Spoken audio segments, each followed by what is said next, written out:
ये जिंदगी के उस उत्तरार्ध में परीक्षा मेरी हो नहीं थी।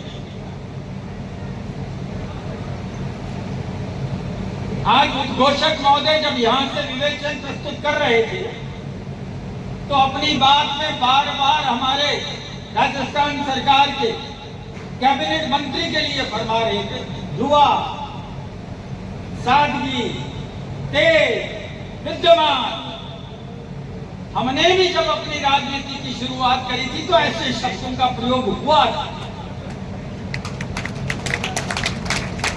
अवस्था की कतार में हम उस उम्र के पड़ाव में हैं, लेकिन जीवन की जिंदगी का वो सार आपके बीच में प्रस्तुत करने का साहस कर रहे हैं कि जिस जिंदगी ने उतार चढ़ाव से पार करने का शाश्वत चरित्र को अख्तियार करके राजनीति में प्रस्तुत करने का साहस प्रदान किया, तो वो शख्सियत है जो आज सामने बैठकर धैर्य से ये बात सुनी। इस राजनीति के उतार चढ़ाव में बहुत से ऐसे शूरवीर हैं जिन्होंने अपने सिद्धांतों के साथ कहीं न कहीं समझौता किया, लेकिन ये आपकी संस्कृति थी, ये आपका सद्भाव था। जब जीवन के उस अवस्था से आपके बीच में आने का सलीका मुझे प्राप्त हुआ और जो वृद्धोवस्था आपने मुझे दिया, तो इस बात का साहस भी पैदा किया कि परिस्थिति कुछ भी हो जाए, लेकिन जीवन के क्षेत्र में सनातन धर्म की मर्यादा का निर्वाह करने का आपका दायित्व। आज आपने समय के सम्मान में अपना उत्तरदायित्व निभाने का श्रम किया है। मैं भी इस आयोजन के माध्यम से आपसे निवेदन करना चाहता हूं कि सम्मान की मर्यादा स्वाभिमान की व्यवस्था से परिलक्षित है। मानव के स्वाभिमान की सुरक्षा करना और संरक्षण करना यही प्रजातंत्र की व्यवस्था का मूल भाव। एक एक मत के मतदाता के प्रति आपकी भावना और उसके स्वाभिमान को सुरक्षित रखना ये आपका दायित्व है। बाकी सारी चीज समय रहते हुए आर्थिक व्यवस्था से प्राप्त हो सकती है, लेकिन स्वाभिमान किसी का चला जाए और उसका स्वाभिमान अगर जा रहा है और जनप्रतिनिधि वहां सुरक्षा करने के लिए वहां अगर उपस्थित न हो तो प्रजातंत्र की व्यवस्था में दरार आ जाए। आज राठौर साहब आपके सामने, कर्नल साहब आपके सामने खड़ा होकर ये बात कह रहा हूं। ये बात कड़वी कुछ लोगों को लगेगी जो भावना और भावुकता से मेरे प्रति समर्पित हैं। मैं एक बात कहता हूं, आज मैं जनप्रतिनिधि हूं जयपुर ग्रामीण का। जिसने मुझे वोट दिया वो मेरे सिर माथे पर नहीं दिया, उसका भी स्वाभिमान और सम्मान है।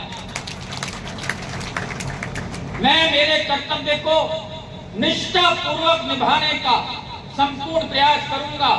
साहस और संस्कृति के उस प्रभाव में अपना उत्तरदायित्व को निर्वाह करने में मुझे अगर आप अपने साथ पाओ तो 5 वर्ष बाद में अपनी परीक्षा स्वयं देने आऊंगा। आज आपके और हमारे बीच में आपके निमंत्रण से आज राजस्थान सरकार के मंत्री है, लेकिन मेरा और आपका सौभाग्य है कि वो लोकसभा भूभाग के पूर्व के सांसद भी हैं, पूर्व के केंद्र मंत्री भी हैं। आज आपने पधार कर जो आपकी उपस्थिति से इन लोगों का उत्साह बढ़ा, जो इनके स्वाभिमान में 4 चांद आपने लगाए, और जिला अध्यक्ष जी जब आप अपनी श्रीमुख से अपनी बात को अभिव्यक्त कर रहे थे तो आपने शाश्वत शास्त्र को उच्चारण के शब्दों में प्रस्तुत किया है। हम क्षत्रिय हैं, हम शब्दों का उच्चारण बाद में करते हैं, कर्म का उच्चारण पहले करने का वादा करते हैं।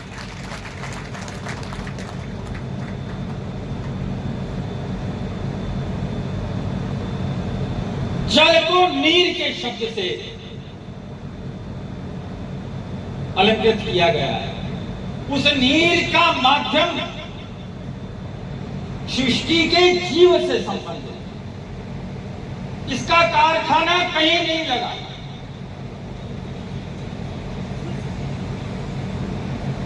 संपूर्ण मानव जीव कहीं जाकर अपने आप को असहाय महसूस करता है तो प्रकृति की वो देन है जिसको हम नीर और जल से कहते हैं, ये ईश्वर ने अपने हाथ में रखा और ईश्वर भी शायद इस बात का इंतजार कर रहा था कि इस राजस्थान को जिस नीर की सर्वाधिक आवश्यकता है, शूरवीरता के अंदर सबसे ज्यादा समर्पित अगर किसी का त्याग है तो राजस्थान के सेना के सैनिक का है।